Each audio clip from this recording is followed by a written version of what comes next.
Hola, buenos días. Hoy vamos a hacer un nuevo repaso de la cartera de inversión a junio del 2024. Como ya saben, nuestra cartera se compone de 4 bloques, donde lo que se busca es maximizar la rentabilidad tanto como sea posible y reducir el riesgo que asumimos al comprometer nuestros ahorros a la inversión. La cartera también nos da un esquema para seleccionar inversiones en un mercado de valores donde hay miles de alternativas donde invertir. Bien, comenzando con nuestra posición en el bloque 1, tenemos actualmente plazo fijo UVA. ¿Cómo están los hechos? Bueno, vimos una nueva suba en el precio del combustible, lo cual implica más presión inflacionaria. Argentina posee un amplio territorio y escaso desarrollo logístico. Esto genera alto costo de traslado que se recarga en precios al consumidor, por ende más inflación. Toda suba en el precio de los combustibles implica más inflación. Argentina es uno de los países con inflación más alta del mundo, por lo tanto, no puede faltar una posición en nuestra cartera que ajuste justamente por inflación. La mejor forma de defenderse ante la inflación es subirse a la inflación a través de un instrumento que ajuste la inversión por inflación.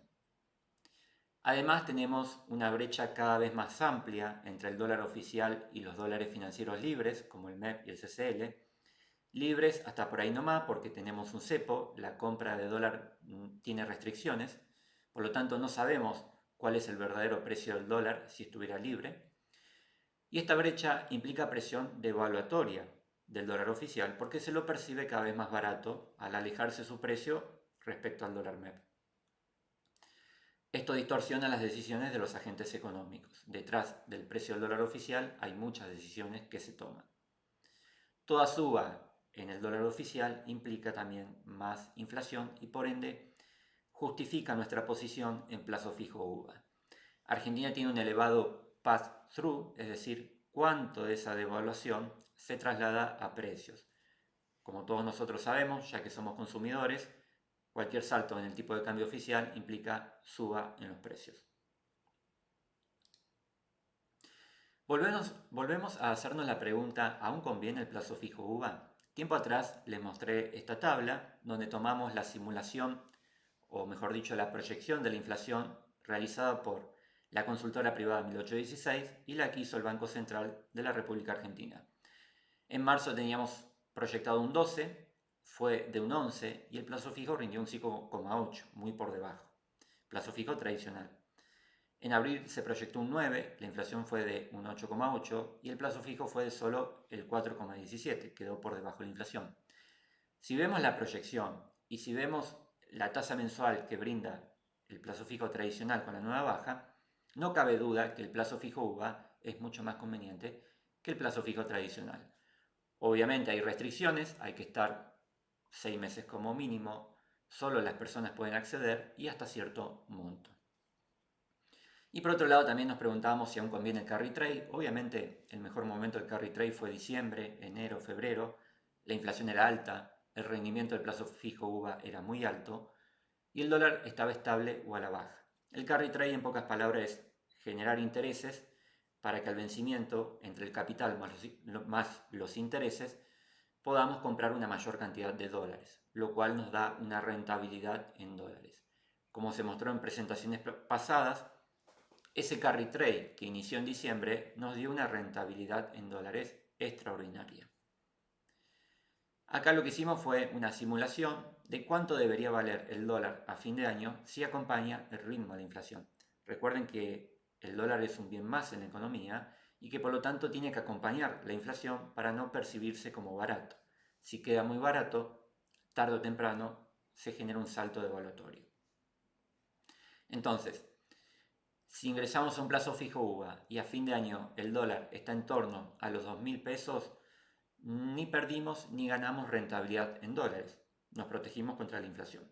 Pero si el dólar está a una cotización menor a los 2.000 pesos, que esperemos que así sea, vamos a obtener con el plazo fijo UVA una rentabilidad en dólares positiva porque los intereses en pesos crecieron a un ritmo mayor que la devaluación del dólar MEP.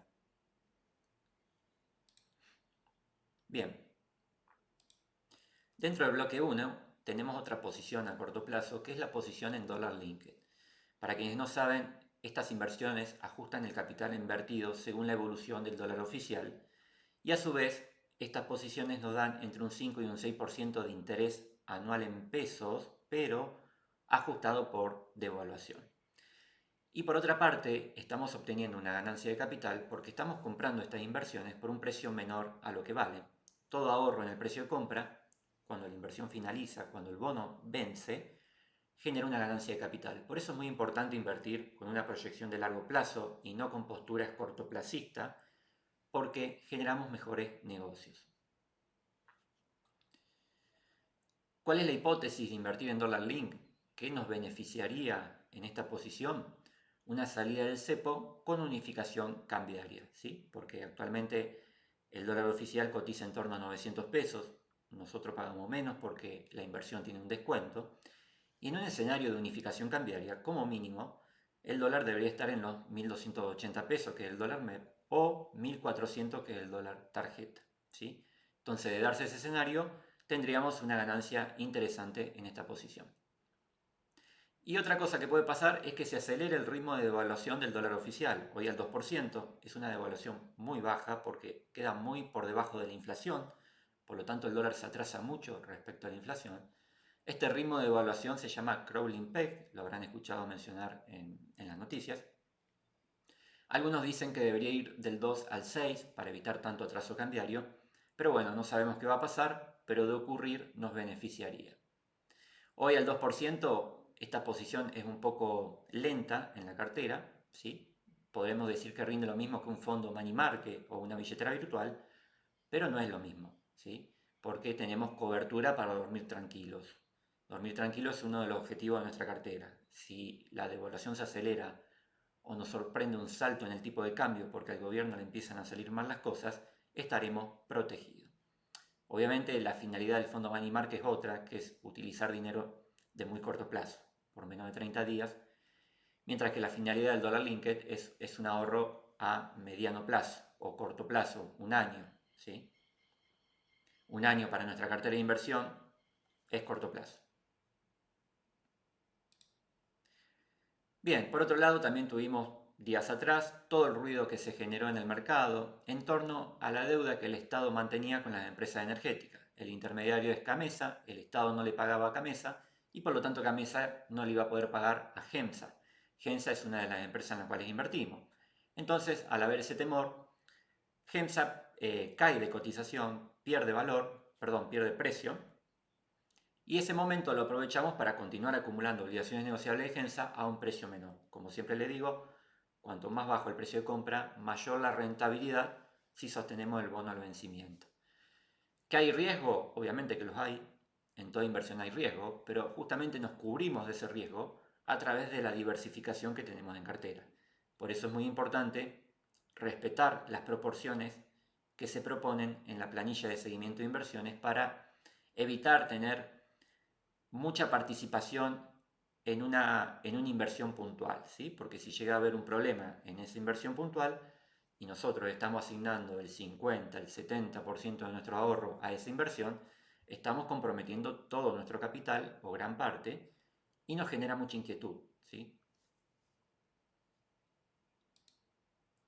Lo que vemos acá es un gráfico que muestra la paridad, no muestra la cotización. La paridad es qué porcentaje estamos pagando del valor total de una inversión. En este caso es de la ON Gemsa, Generación Mediterránea, que es dólar linked. Vemos que en febrero, cuando comienza a haber cierto rechazo por el dólar, porque se percibía que el dólar iba a bajar, que iba a perder contra la inflación, todas esas cuestiones a nosotros no nos interesan, porque nuestra cartera es de largo plazo, siempre pensamos en dólares, y al contrario, las utilizamos a nuestro favor porque en ese momento comprábamos la inversión pagando poco más del 70% de lo que valía. Ese descuento del 20 y pico por ciento pasa a ser nuestra ganancia cuando el bono finaliza. Luego con el ruido de Gamesa, también sigue cotizando con descuento, pagamos poco más del 80% de lo que valía, o sea, un ahorro de casi el 20%, es una locura. Y hoy sigue teniendo un descuento porque están cotizando en torno al 90% de lo que valen. Y aquí le traigo una captura de pantalla de MRCMO, que es la ON de Gemsa, que vence dentro de un año. Fíjense en que a pesar de que el dólar oficial se evalúa a un 2% mensual, el avance de esta posición fue del 11% porque justamente su precio estaba atrasado. Y si bien parece que evoluciona muy lentamente, fíjense en que en los últimos 12 meses viene acumulando casi 230% en pesos, más el interés del 5% ajustado por devaluación que nos paga esta posición. Ni hablar si se genera la salida del cepo y la unificación del tipo de cambio, este valor sería mucho mayor. Bien, y como siempre le traigo algunos números porque es más fácil de entender. Esto ya lo vimos en otras presentaciones, cómo funciona la inversión en bonos. Tomamos, por ejemplo, seguimos con el ejemplo de GEMSA. Por contrato nos paga el 5,50% anual en pesos, más devaluación. Esta ON vale hoy cada unidad, cada nominal, 8,90, que es la cotización del dólar oficial, pero cuando la compramos pagamos 8,18, es decir, pagamos menos.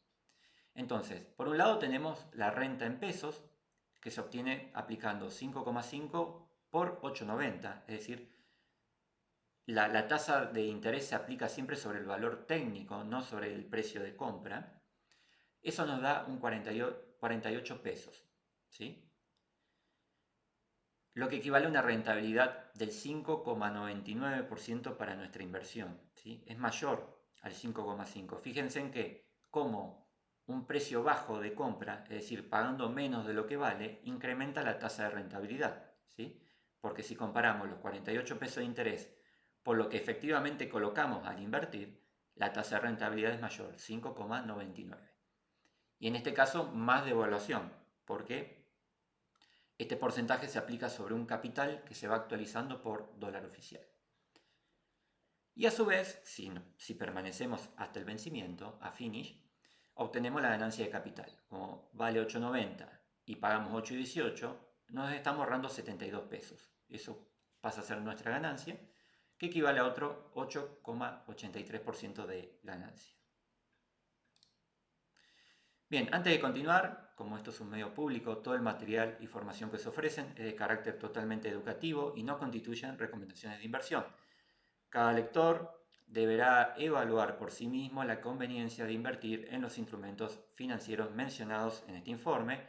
Les sugiero que busquen asesoramiento o bien que aprendan por su cuenta antes de ingresar a invertir en bolsa. Por otra parte, en estos días apareció una alternativa al plazo fijo tradicional.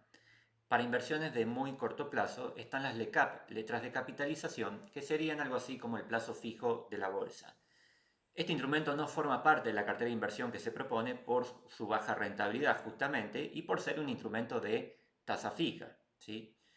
Aun cuando la tasa fija sea elevada, no la incluimos en la cartera de inversión porque lo que hoy es una tasa fija elevada en un país como Argentina, que no tiene ningún tipo de planificación a largo plazo, lo que hoy es mucho, mañana puede ser poco. Entonces, con este nuevo instrumento, ¿qué opciones tenemos para invertir a muy corto plazo? Son las siguientes. Fondo Money Market o billetera virtual como Mercado Pago o Naranja X nos rinden un 2% mensual aproximado y esto es ideal para invertir a menos de 30 días. Ahora, tenemos un plazo fijo tradicional que da el 2,6 mensual. Esto es ideal cuando tenemos que invertir a 30 días, ¿sí? Si podemos mantener el dinero parado 30 días, vamos a un plazo fijo tradicional directamente. Ahora, tenemos una LECAP que vence el 30 de agosto que rinde el 3,41 mensual aproximado, dependiendo del precio de compra, y esto es ideal para invertir justamente a 60 días. Si podemos obtener el dinero inmovilizado por 60 días, en lugar de ir al plazo fijo tradicional, vamos directamente a comprar esta LECAP. El ahorrista inversor debe tener en claro el tiempo durante el cual puede inmovilizar sus ahorros para tomar una mejor decisión de inversión. Por eso es importante planificar nuestro presupuesto de gasto en la medida que sea posible. A su vez, varias casas de bolsa sacaron un nuevo fondo de inversión exclusivo para invertir en LECAPs. En el caso de Balance, sacó el Performance 2. Tiene las siguientes características: rescata en el día, pero al cierre del mercado. Es decir, pedimos el rescate, pero los fondos se acreditan en nuestra cuenta cuando el mercado cierra a las 17 horas. Tener en cuenta que puede tener rendimientos diarios negativos a diferencia de un fondo de inversión money market. Por eso que si vamos a invertir para el dinero que necesitamos en el mes, este fondo no es el mejor, porque justamente nos van a agarrar rendimientos negativos. Si vamos a invertir por plazos menores a 30 días, utilicemos un fondo money market o una billetera virtual. Si vamos a ingresar a este fondo, el tiempo prudente a permanecer es de al menos un mes y medio o dos, ¿sí? Justamente porque tiene rendimientos negativos. ¿Cuál es la negativa de entrar a un fondo de inversión? Por un lado, que pagamos comisiones más caras, a diferencia de si vamos nosotros y compramos nosotros la LECAP. Segundo, que los fondos tienen mucha rotación interna, por lo tanto generan más gasto de comisión. Y por otro lado, si nos agarra una corrida de mercado contra la LECAPs, es decir, pasó algo en el gobierno, los ahorristas se asustan, quieren salir del fondo, el fondo tiene que salir a vender las LECAP de manera masiva, eso va a generar una baja de precio importante. Esto ya ha pasado en el pasado con los fondos de inversión SER, por ejemplo, no hace mucho.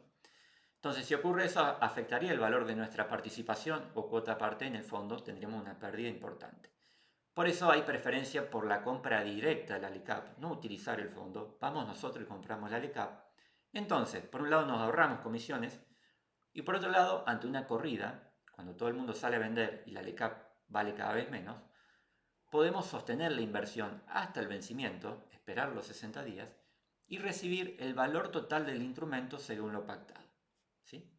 Tenemos mayor control sobre la inversión. Entonces, evitamos los fondos de inversión. Bien, ahora sí pasamos al segundo bloque. Este es el bloque que ocupa un 40%. Es un bloque muy importante porque está formado por posiciones en obligaciones negociables hard dólar. Es decir, los intereses nos pagan en billete dólar y la devolución del capital es en billete dólar, indistintamente a que la inversión la hayamos comprado utilizando pesos. Esta posición es muy estable y nos ayuda a estabilizar la cartera cuando hay una caída en el mercado de los CDRs o cuando hay problemas con los bonos soberanos o con las acciones argentinas que forman parte de nuestro bloque 4 de riesgo. Cuando hay caídas de mercado, esta posición tiende a permanecer estable y hace que el valor de nuestra cartera no caiga tanto. Por eso es muy importante asignar ese 40% que se propone. Bueno, aquí, como siempre, vigilamos el tipo de cambio que debemos abonar cada vez que utilizamos pesos para adquirir este tipo de inversión, justamente para evitar sobreprecios que opaquen la rentabilidad. La ON en dólares puede estar en precio, pero como ocurre en Argentina, el tipo de cambio a pagar puede ser excesivamente elevado, sobre todo en épocas de corrida cambiaria. Ahí es donde tenemos que tener mucho cuidado, porque la mayoría quiere salir a dolarizarse a cualquier precio, y luego cuando esa situación de pánico pasa, el tipo de cambio baja y nos quedamos con pérdidas importantes en nuestra cartera de inversión. No porque la ON esté cara, sino porque el tipo de cambio que estamos pagando es elevado. Como mencioné varias veces, el último hecho fue durante las elecciones, donde se pagó un dólar de 1.300 y luego el dólar se estabilizó en 1.000, es decir, se perdió un 30% de los ahorros en menos de 7 días. Fíjense en lo peligroso que es el tema del tipo de cambio. Entonces, siempre nos preguntamos a qué precio nos estamos dolarizando para ver de si estamos tomando una buena decisión de inversión. Este mismo análisis hay que hacerlo cuando invertimos en CDR porque también estamos utilizando pesos para comprar una acción que está nominada o expresada en dólares.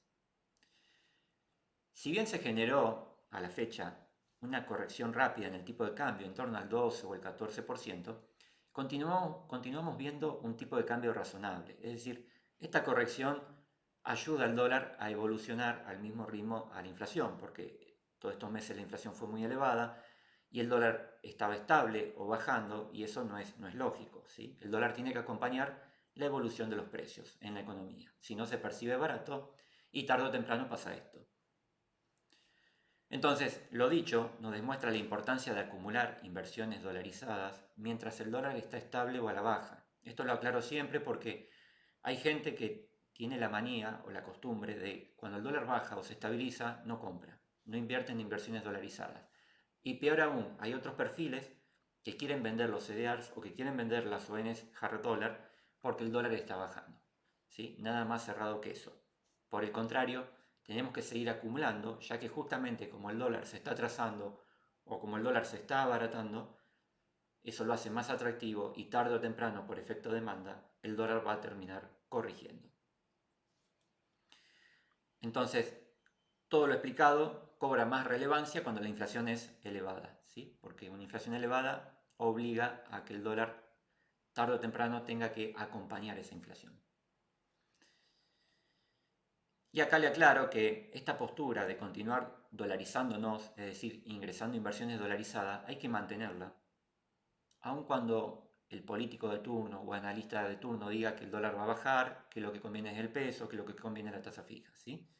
Estamos en Argentina, carecemos de planificación económica, tenemos muchos desequilibrios económicos y por lo tanto tenemos que apostar a lo más seguro y en este caso es estar siempre en inversiones, invertidos, pero que ajusten por dólar. Ojalá en algún momento el peso sea mejor negocio que el dólar.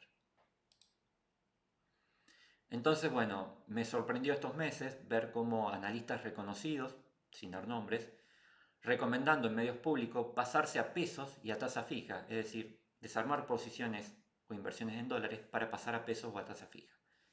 La verdad, cuando uno escucha esto, piensa mal, ¿sí? Y pareciera que hay cierta bajada de línea del gobierno hacia los analistas más conocidos del mercado para mover al mercado hacia instrumentos en pesos y a tasa fija, y una vez que estás ahí, te licúan. Entonces, deberían ser más prudentes al hablar porque comprometen ahorros del pequeño inversor que está buscando ayuda para proteger sus pesos. Si bien hay momentos en que la tasa fija puede ser negocio, porque es elevada y porque el dólar está estable, nosotros vamos a aprovechar esa tasa fija como lo venimos haciendo, o venimos también utilizando el plazo fijo UVA, pero bajo ningún punto de vista vamos a desarmar nuestra cartera de inversión para estar 100% posicionados en tasa fija, ¿sí? Por más que el dólar esté estable o a la baja. A lo sumo los nuevos aportes los metemos en tasa fija, pero nunca comprometemos nuestra cartera de inversión. Entonces, deberían ser más prudentes cuando hablan de manera pública porque comprometen ahorros del pequeño inversor que está buscando ayuda para proteger sus pesos. Y la misma situación se da cuando recomiendan invertir en bonos como el L30 y el BOPREAL sin explicar los riesgos a los que se expone el ahorrista inversor. Solo hablan de la rentabilidad, pero no alertan sobre los riesgos de esa inversión. El inversor individual debe tomar las mejores decisiones posibles para preservar el valor de sus ahorros, tener un criterio independiente para invertir indistintamente a lo que se digan en los medios. Todo el tiempo vamos a estar escuchando distintas posiciones en los medios de comunicación. Nosotros tenemos que mantener nuestra postura de inversión, que nos beneficie a nosotros. Sobre el tema de la suba y la baja del dólar se hizo una presentación donde el enlace está en la descripción de este video. Pasando al bloque 3, aquí tenemos las posiciones CDR, que son las acciones extranjeras. En promedio el mercado no está barato a junio del 2024 si analizamos el S&P 500. Este índice acumula el rendimiento promedio de las 500 compañías más grandes de Estados Unidos. Entonces, ¿qué hacemos ante un mercado caro? Bueno, priorizamos la selectividad, seleccionando empresas individuales para nuestra cartera. No compramos el índice, porque si compráramos el índice nos obliga a pagar un precio elevado, ¿sí? Tenemos mayor control sobre las inversiones cuando nosotros mismos, por nuestra cuenta, seleccionamos de manera individual los instrumentos de inversión en lugar de comprar un ETF como el SPY o un fondo de inversión. Entonces, seleccionamos empresas individuales para nuestra cartera que presenten un precio razonable de compra, que no estén caras, ¿sí? Y en lo posible que estén baratas. Esto nos brinda más control para gestionar la cartera. Es muy importante no pagar sobreprecios porque en caso de que se presente una corrección de mercado, como les digo, el mercado está caro, y cuando el mercado está caro pueden presentarse correcciones de precio a la baja. Si hemos pagado un precio acorde, razonable, reducimos el porcentaje de caída en los precios. Es decir, si se presenta una corrección a la baja en el mercado, obviamente todos los activos, todos los CDR van a caer de precio, pero si hemos tenido el cuidado de comprar acciones o CDR que no tengan sobreprecios, esa caída que vamos a ver en nuestro portafolio de inversión va a ser menor justamente porque los precios de compra no contenían sobreprecios. De ahí la importancia de que nosotros gestionemos nuestras propias compras, ¿sí? Y aquí abajo les presento nuevamente el informe del JP Morgan, donde lo que muestra es la valoración del S&P 500. Esa valoración lo hace a través del ratio PER, que lo que indica en pocas palabras es en cuántos años recuperamos la inversión. No se olviden que cuando compramos una acción estamos comprando una empresa, un negocio, y si nosotros compramos un negocio, obviamente es con ánimo de lucro, lo que nos tenemos que preguntar es en cuántos años recuperamos la inversión. En Estados Unidos el promedio anda en los 16 años, ¿sí? Y actualmente con el precio que pagamos en el SPY, en el S&P 500, implica que recuperamos la inversión en 19 años. Por lo tanto, hay un mercado que está en principio caro. En Argentina, por ejemplo, el plazo razonable de recupero de la inversión es de menos de 4 años. Tiene que ser menos de 4 años, ¿sí? Cuando invertimos en Argentina tenemos que recuperar la inversión en un plazo menor a 4 años, porque luego de 4 años tenemos un cambio de gobierno y tenemos una Argentina totalmente distinta. En Estados Unidos, al ser una economía planificada, más estable, un plazo razonable de recupero de la inversión son 16 años. Actualmente estamos en 19, por lo tanto estamos ante un mercado que no está barato. Ahora estamos viendo puntualmente ya las posiciones en nuestra cartera de inversión. Ya no estamos viendo el S&P, sino las posiciones individuales que tenemos en cartera. Lo que vemos es el rendimiento acumulados en dólares. Siempre medimos los rendimientos en dólares, no en pesos. Recuerden que en la pantalla del broker ven las rentabilidades en pesos y el peso no sirve como unidad de medida. Es el rendimiento acumulado desde el 1 de enero al 31 de mayo. Y vemos las posiciones seleccionadas en la cartera sugeridas. También incluí el S&P 500, ¿sí? Para que vean la rentabilidad acumulada que lleva. En 5 meses, el S&P acumuló lo que suele rendir de promedio a lo largo de todo un año, entre el 10 y el 11%. Es decir, en 5 meses ya rindió lo que rinde de media en todo un año. Por lo tanto, también nos está indicando de que estamos en un mercado que se ha adelantado bastante en materia de precios, que no está barato. Por lo tanto, es lógico esperar una corrección de precios a la baja y que nos dé mejores precios de compra. No obstante, si vemos las posiciones individuales, la de mejor desempeño viene siendo la compañía energética Vista, con un crecimiento del 64% en dólares en tan solo 5 años, en tan solo 5 meses. Esta compañía es una compañía pequeña, a la cual le es muy fácil crecer justamente porque su tamaño es pequeño. Cuando la compañía es más madura, tiene mayor tamaño, le es mucho más difícil crecer. Y en segundo lugar, la de mejor desempeño viene siendo Google con un 23% en dólares, ¿sí? Y así tenemos otras posiciones con un crecimiento por encima de la media del S&P 500. Tenemos otras posiciones que vienen acompañando la evolución del S&P 500 y tenemos unas posiciones que vienen retrocediendo en su cotización, es decir, que cada vez valen menos. Y esto es importante porque nos permite asignar los nuevos aportes de capital en compañías cuyo precio de compra no solo que no están caros, sino que también ya presentan un descuento. Entonces, el hecho de invertir en acciones individuales nos permite hacer una mejor asignación de nuestros ahorros a la inversión, pagando mejores precios de compra. En cambio, si compramos el SPY, estamos obligados a pagar un sobreprecio. Obviamente, aquellos que no quieren renegar con las acciones, invertir siempre en el SPY es muy buen negocio, siempre que nuestro plazo de inversión sea muy largo, al menos 15 años. Mientras que en nuestra cartera ponemos un plazo mínimo en materia de CDR de 5 años. Bueno, yendo un poco a la situación de las compañías, la mayoría de las compañías superaron las expectativas en el crecimiento de las ganancias durante el primer trimestre del 2024. Recuerden que lo más importante a mirar cuando se invierte en CDR es la evolución de las ganancias de las compañías que presentan en su gestión trimestral, y esa información es pública, la pueden encontrar en la sección Investor de cada compañía en su sitio web. Entonces, pareciera que solo mira esto el mercado, es decir, este dato de que las ganancias han sido positivas, ya que continúan comprando e incrementando el precio de las inversiones. Y esto se potencia aún más porque la suba de precio suele atraer a más inversores improvisados que les gusta comprar cualquier activo que suba de precio. Y que por lo tanto compran caro en lugar de comprar barato. Es decir, este exceso de optimismo, porque ven que las compañías están ganando según sus metas de crecimiento en ganancias, genera un entusiasmo por invertir en acciones ese entusiasmo genera suba de precios y las subas de precio atraen a nuevos inversores que son más improvisados y que les gusta comprar todo lo que sube, lo cual genera nuevas subas.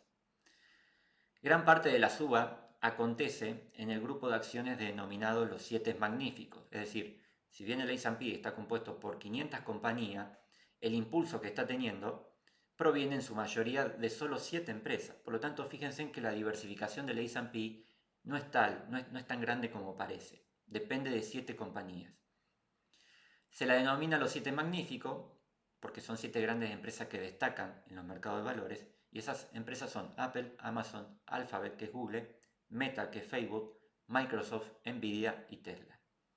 Entonces, si miramos por fuera de este grupo, alejándonos de las inversiones que muchos buscan comprar, cuando hay alta demanda hay un mayor precio de compra, podremos encontrar inversiones a un precio más atractivo, ¿sí? En lugar de estar ahí donde todos quieren comprar, vamos a buscar otras empresas que no son tan atractivas, que no son tan famosas y que brindan mejores precios de compra al inversor.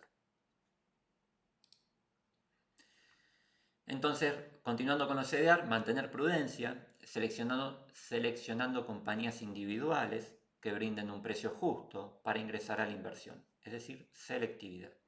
Tenemos que considerar que el PBI de Estados Unidos está creciendo, pero menos de lo previsto. Esto implica menos consumo de las familias norteamericanas y por ende, tarde o temprano, este menor consumo puede implicar menores ganancias para las compañías que cotizan en bolsa. Si esto sucede, los precios de los CDR deberían corregir a la baja. La inflación en Estados Unidos también muestra resistencia para bajar. La Fed desea llegar a un objetivo del 2% anual en dólares, lo cual se ve como algo difícil, y esto implica continuar enfriando la economía con tasas de interés elevadas. Esto genera efectos recesivos, esto genera menor consumo por parte de las familias, esto genera menor ganancia para las compañías, lo cual genera menor precio para los CDR, y esto podría generar oportunidades para acumular inversiones a precios más bajos en el futuro. Por eso es importante mantener liquidez en el bloque 1, porque si se llegan a presentar estas bajas, vamos a encontrarnos con precios mucho más atractivos para acumular CDRs. No obstante, hasta que esto no pase, no dejaremos de acumular CDRs, continuaremos comprando CDRs, porque lo dicho, este razonamiento que les comenté, no sabemos si va a suceder. El mercado puede permanecer caro por mucho tiempo, pero estaremos listos para capitalizar cualquier caída de mercado, ¿sí? Siempre permanecemos invertidos, no nos salimos de la inversión. Con esto lo que le quiero decir es que es probable que en los próximos meses haya una corrección de mercado, y si la hay, es importante no solo mantener las posiciones de inversión, sino que seguir acumulando. El estar preparados sobre lo que puede pasar implica que reaccionemos por miedo ante las inversiones. Bien, antes de continuar me presento para quienes no me conocen. Soy Santiago Griffin, contador y licenciado en Administración de Empresas. Estoy matriculado en CNB, soy asesor en Balance e InView, y aquí están mis datos de contacto y redes sociales. Y ya pasando al último bloque, que son las inversiones de riesgo, tenemos por ejemplo posición en Bopreal, hemos visto una leve baja, lo cual hace que se incremente aún más la rentabilidad cuando compramos, cuando sumamos posiciones en este bono a estos precios más bajos, nos da una rentabilidad aún mayor, ¿sí? Esto es importante para el inversor, ya que debe exigir una renta elevada en este tipo de inversión porque el riesgo que está asumiendo es justamente elevado. Entonces, ¿qué riesgo asumimos? Bueno, prestar nuestros ahorros a un Estado que está quebrado y con malos antecedentes de pagos, que sistemáticamente gasta más de lo que él ingresa, ¿sí? Hay un uso irresponsable de los recursos del pueblo. Por eso digo que cuando invertimos en Bopreal o en bonos soberanos, si bien la rentabilidad es muy atractiva, tengamos en cuenta que es una inversión de mucho riesgo porque estamos dando nuestros ahorros a alguien que administra mal los recursos, que históricamente en los hechos ha administrado mal los recursos al margen de las promesas de los distintos equipos económicos y políticos de turno. Bueno, aclaración importante, la rentabilidad en el Bopreal se obtiene si se mantiene la inversión hasta el vencimiento, ¿sí? Recordar que en la bolsa se puede hacer buenos negocios siempre que tengamos el tiempo a nuestro favor. Este tipo de inversión no es para aquellos perfiles que te dicen, bueno, yo tengo un dinero, pero a lo mejor en 2 o 3 meses lo puedo necesitar. Si esa es tu situación, no te metas en bopreales, no te metas en bonos de la deuda soberana. Bien, volvemos a los números. Como siempre, el inversor, antes de comprar algo, debe hacer los números, debe hacer los deberes.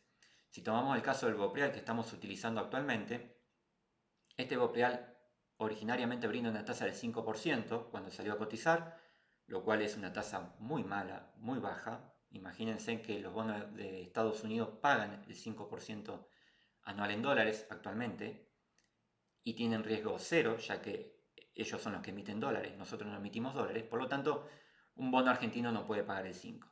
Ahora nos interesa, porque al pagar un menor precio por esta inversión, la rentabilidad se nos eleva al 17% si mantenemos la inversión hasta el vencimiento.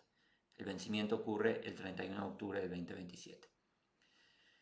Paga el 5, el valor técnico son $100, pero pagamos 75 para ingresar, tenemos un descuento importante. La renta son $5, es decir, 5 sobre 100 sobre el valor técnico, $5, ¿sí? Pero la rentabilidad para nosotros es del 6,67 porque es 5 sobre 75. Nosotros pagamos 75, no pagamos 100. Y a la vez tenemos una ganancia de capital por haber comprado con un precio con descuento, ¿sí? Algo que vale 100 lo pagamos 75. Por ende, al final, cuando vence el bono y nos pagan los 100, nos llevamos una ganancia de capital de $25. Si sumamos la renta por intereses más la renta por ganancia de capital, en promedio por año estamos obteniendo una rentabilidad del 17% anual en dólares, lo cual es interesante y justifica el riesgo que estamos asumiendo. Lo bueno del bopreal es que vence antes del cambio de gobierno y este gobierno muestra intención a cumplir con toda su deuda, por lo tanto podemos decir que el bopreal tiene menos riesgo que una L30. Sobre esto armé un informe que está publicado en la descripción de este video. Bueno, y yendo a la parte de los bonos soberanos, hard dollar, el más conocido es el L30, pero aquí tenemos toda la línea GD y AE. En cartera utilizamos AE y GD38 puntualmente. Tienen margen para continuar subiendo si el gobierno puede avanzar con su plan económico, si al gobierno le salen bien las cosas, ¿sí? Estemos o no de acuerdo con el plan económico, lo importante es que se comience a dar forma a un plan para darle más previsibilidad a la Argentina. Los hechos recientes se incorpora a Guillermo Franco para lograr mejor consenso en senadores e intentar aprobar la ley de base. Ya si en algo falla el actual gobierno es que no tiene llegada con los senadores, no hay diálogo y bueno, esta movida de colocarlo a Guillermo Franco es para lograr mejores consensos y tratar que la ley se apruebe. Si la ley se aprueba, el plan económico sigue vigente. Entonces, impulsar reformas estructurales en el país a través de esta ley bases, con el fin de tener una economía más amigable con el capital extranjero. Es decir, que los capitales extranjeros vengan a la Argentina a invertir, a producir más y que Argentina genere más dólares a través de exportaciones. ¿Qué dudas me planteo yo como inversor individual que no está en todo este ámbito? Que Argentina lleva años combatiendo el capital, por lo tanto, ¿bastará solo con una ley para que los inversores extranjeros traigan dólares para invertir en Argentina? Nos referimos a inversiones en la economía real, no a inversiones en el mercado financiero, ¿sí? Venir a invertir en el mercado financiero es fácil porque es fácil entrar y es fácil irse cuando las cosas van mal.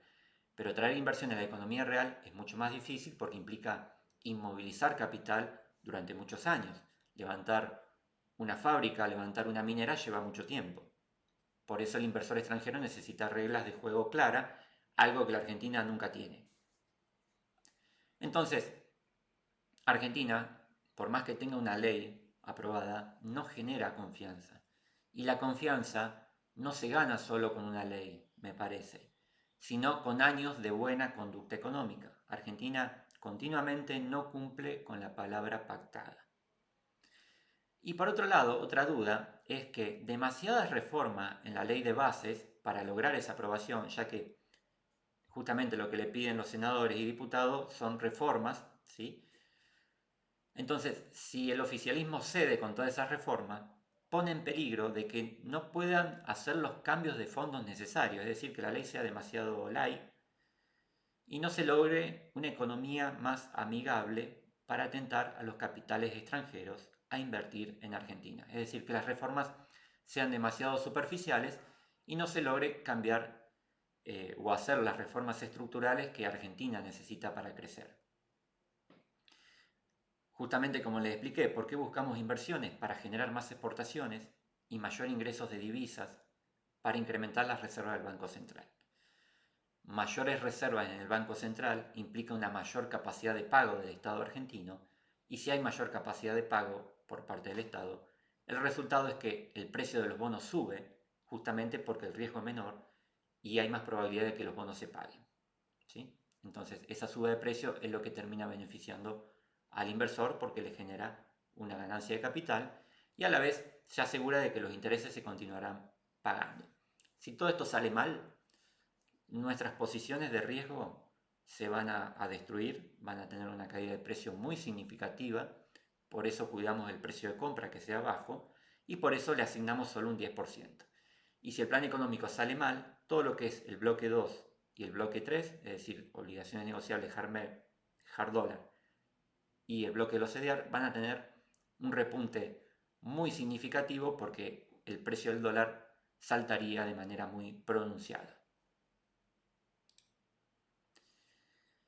Bien, respecto a los bonos soberanos, a L30 por ejemplo, no somos compradores a estos precios, si bien hay potencial de suba aún. ¿Por qué? Porque una caída, si salen mal las cosas, implica una pérdida importante. Esto lo expliqué con números en la presentación de AL30 conviene y en la presentación de Bopreal conviene. Ambos enlaces están en la descripción de este video, ¿sí? Entonces, mientras que el que compró oportunamente cuando correspondía, cuando valían $30 o en torno a ese valor, si caen podría no sufrir una pérdida significativa o bien esa pérdida podría ser leve. ¿Por qué? Porque justamente su precio de compra fue bajo. Compró cuando nadie quería el bono. Todo esto gracias a una correcta gestión del precio de compra, reducimos el riesgo, ¿sí? Bueno, y por último, tengan presente para una inversión de tan alto riesgo como son los bonos del Estado argentino, ¿sí? Estos bonos hoy están en boca de todos. Veo ahorristas que ni bien abren una cuenta comitente, llenan la cuenta comitente de bonos del Estado, y tengan presente que el Estado antiguamente, durante muchos años, ha tenido problemas para pagar estos bonos. Entonces, está bien que lo compren y que deseen participar de esta inversión para hacerse una ganancia importante, pero diversifiquen, porque si las cosas empiezan a salir mal, van a tener pérdidas importantes en sus ahorros. Bien, y otra posición que tenemos es un bono soberano SER, que también ajusta por inflación, pero que a diferencia del plazo fijo UVA, es un bono de muy largo plazo, vence en el 2045. El bono se llama QUAP, es un bono SER de muy largo plazo y como es de largo plazo tiene alta volatilidad, es decir, que las subas de precio y las bajas de precio son muy bruscas.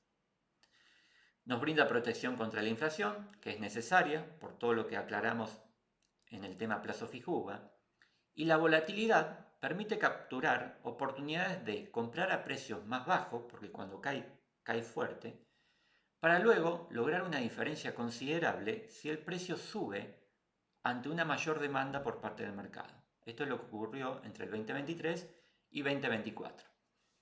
Es decir, cuando nadie quiere este bono, baja de precio y baja mucho, porque es de muy largo plazo. Ahí lo compramos. El bono, mientras está en cartera, nos da protección contra inflación, que no es poca cosa, porque tenemos una de las inflaciones más altas del mundo.